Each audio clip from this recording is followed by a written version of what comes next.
જેમ લોકસભાની ચૂંટણીમાં એક પક્ષમાંથી બીજા પક્ષમાં નેતાઓ પલટી મારતા હોય છે, તેમ વાતાવરણે પણ ઉનાળામાંથી ચોમાસામાં પલટી મારી છે. અને અત્યારે જે માવઠાની સ્થિતિ છે તેમાં અનેક ખેડૂતો રાતા પાણીએ રડી રહ્યા છે.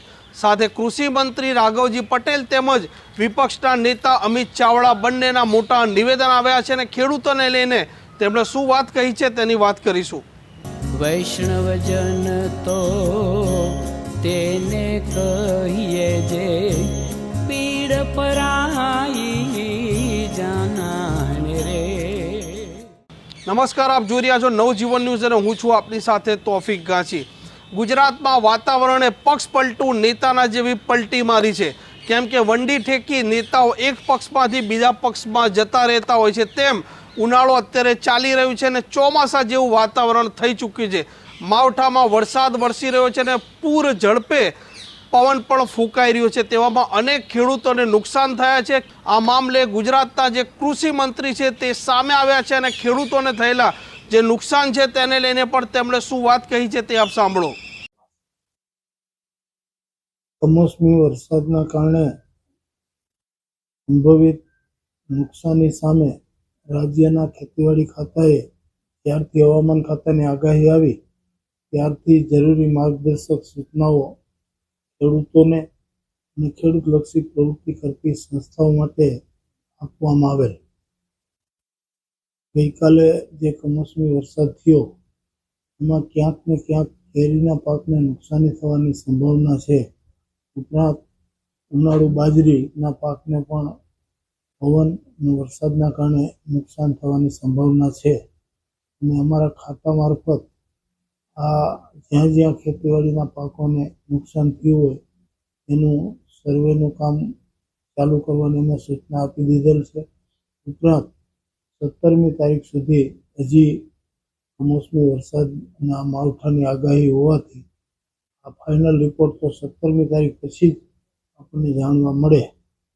આ રીતે અમારું ખાતું આ બાબતમાં ખૂબ જ કૃષિ મંત્રી રાઘવજી પટેલે તેમણે ખેડૂતોના સર્વેનું નિવેદન આપ્યું અને ત્યારબાદ જે કોંગ્રેસના ધારાસભ્ય છે અમિત ચાવડા અને વિપક્ષના નેતા છે તેમણે પણ કહ્યું છે કે સરકારે 4 દિવસ બાદ નહીં પણ અત્યારે ચૂંટણીમાં દરેક નેતાઓ ફ્રી થઈ ચૂક્યા છે. સરકારે તાત્કાલિક ધોરણે સર્વેનો આદેશ કરવો જોઈએ જેથી કરીને આ ખેડૂતોને જે નુકસાન થયું છે તેનો વહેલી તકે સર્વે થાય.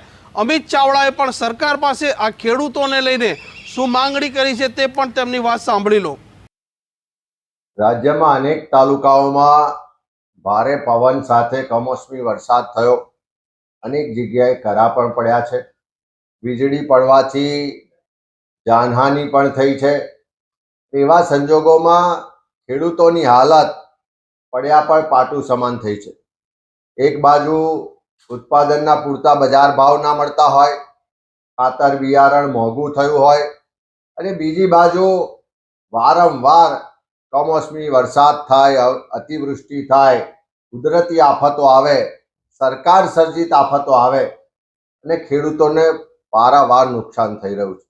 છેલ્લા 2 વર્ષમાં જોઈએ તો અનેક કુદરતી આફતો આવી, સરકાર સર્જિત આફતો પણ આવી, કમોસમી વરસાદ થયા, વાવાઝોડા થયા અને એના કારણે જે નુકસાન પાછલા વર્ષોમાં પણ થયું એનું પણ આજ દિન સુધી ખેડૂતોને પૂરતું વળતર આપવામાં નથી આવ્યું.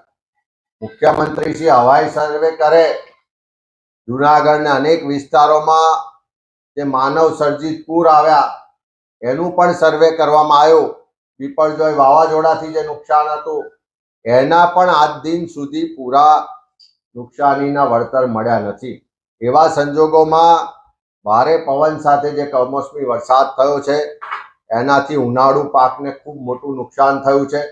ત્યારે સરકાર પાસે અમારી માગણી છે કે તાત્કાલિક સર્વે કરવામાં આવે.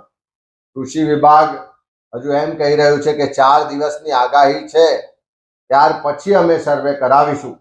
પણ સરકાર પાસે આટલું મોટું તંત્ર હોય, હવે ચૂંટણી પ્રક્રિયાઓમાંથી પણ બધા ફ્રી થઈ ગયા છે, એટલા માટે તાત્કાલિક સરકારે જે નુકસાની થઈ છે એનું સર્વે કરાવવું જોઈએ. અને તાત્કાલિક જે મૃતકો છે એને પણ સહાય ચૂકવવામાં આવે અને સાથે સાથે ખાલી સર્વે થઈને કાગળ પર ના રહે, પણ ચોક્કસ સમય મર્યાદાની અંદર જે પણ નુકસાની છે એનું ખેડૂતોને સર્વે કરીને વળતર ચૂકવવામાં આવે એવી અમે માગણી કરીએ છીએ। આમ હજી ગુજરાતમાં વધુ 4 દિવસ પરિસ્થિતિ તેવી છે કે આવો કમોસમી વરસાદનું વાતાવરણ રહેશે તેવું હવામાન વિભાગ કહી રહ્યા છે। તેવામાં કૃષિ મંત્રી અને આ વિપક્ષના નેતા છે તે બંનેના નિવેદનો સામે આવ્યા છે। હવે જોવાનું તે રહેશે કે સરકાર કેટલો ઝડપી સર્વે કરાવે છે અને સર્વે કરાયા બાદ આ ખેડૂતોને જે નુકસાન થયું છે તેની પૂરતા પ્રમાણમાં ભરપાઈ થાય છે કે નહીં। નમસ્કાર। વૈષ્ણવજન તો તેને કહીએ જે પીડ પરાઈ।